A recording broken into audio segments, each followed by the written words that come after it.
After 20 years of EU membership, Poland has become an expert on the greatest challenges facing the West, stated Polish Minister for the European Union Adam Szłapka. Following its succession of Hungary as the presidency of the EU Council, Poland's primary focus is European security.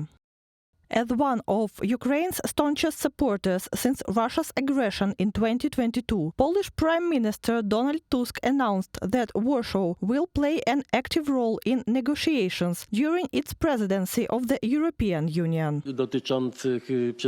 I want to inform you that I will have a series of talks concerning primarily the situation beyond our eastern border. As you can imagine, our delegation will be responsible for, among other things, what the political calendar will look like, perhaps what the situation will be like during the negotiations, which may, although there is still a question mark, start in the winter of this year. Warsaw will also strive to ensure that potential negotiations to end the war in Ukraine are not conducted between the US and Russia without Kyiv's participation. Ukraine must be present at all negotiations, Donald Tusk emphasized. In recent months, the Polish Prime Minister has insisted that the policies of NATO's eastern flank countries should become EU-wide policies.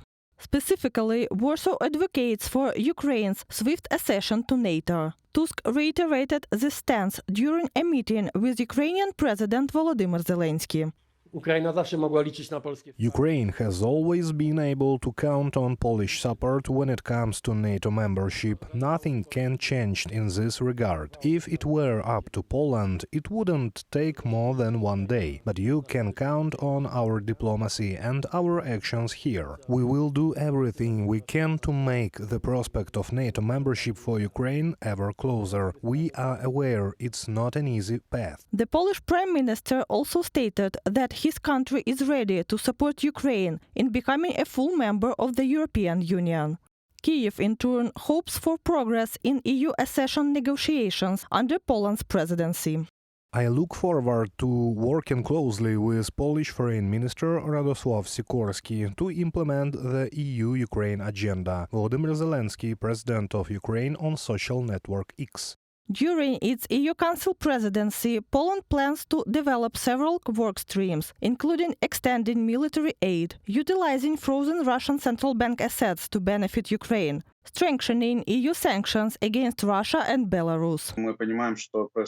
We understand that there are a number of behind-the-scenes negotiations, and Warsaw's position carries significant weight. Regarding the sanctions regime, we know that the next 16th package of sanctions against Russia is already being prepared. It will likely be published around the 3rd anniversary of Russia's full-scale invasion of Ukraine. It's clear that a tremendous amount of work must be done over the next months and a half. Poland has an excellent reputation, especially as Ukraine's advocate in Europe. After Poland's 6-month presidency of the EU Council, Denmark, which shares a similar outlook with Warsaw, will take over.